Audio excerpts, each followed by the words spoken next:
या क्षणाची सगळ्यात मोठी आणि एक्सक्लुझिव्ह अशी बातमी आपण एबीपी माझावरती बघतोय।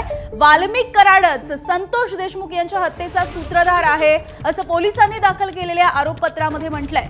देशमुख हत्या प्रकरणाचं आरोपपत्र आता एबीपी माझाच्या हाती लागलेलं आहे आणि या आरोपपत्रामध्ये हत्या प्रकरणामधला प्रमुख आरोपी म्हणून वाल्मिक कराड याचाच उल्लेख आहे। आरोपपत्रामध्ये आरोपी क्रमांक 2 वरती विष्णू चाटे याचा उल्लेख आहे।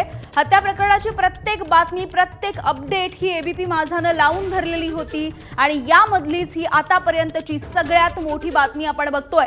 वाल्मिक कराडच संतोष देशमुख यांच्या हत्येचा सूत्रधार असल्याचं पोलिसांनी दाखल केलेल्या या आरोपपत्रामध्ये म्हटलंय। आवादा कंपनीला खंडणी मागितली आणि त्यामधून झालेल्या वादामधून ही हत्या झाल्याचं या आरोपपत्रामध्ये म्हटलेलं आहे। 29 नोव्हेंबरला सुदर्शन गुलेच्या फोनवरून कराडनं खंडणी मागितलेली होती आणि 6 तारखेला देशमुखांचा सुदर्शन गुले, प्रतीक गुले आणि सांगळे याच्यासोबत वादही झाला होता। हे सगळं या आरोपपत्रामध्ये नमूद करण्यात आलंय।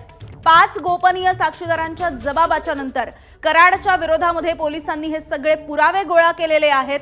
खंडणी, अॅट्रॉसिटी आणि हत्या या तिन्ही घटनांचा आरोपपत्रामध्ये एकत्रितपणे उल्लेखही करण्यात आलेला आहे। संतोष देशमुखांना सुदर्शन गुले मारहाण करतानाचा व्हिडिओ सीआयडी कडे आता पोहोचलेला आहे।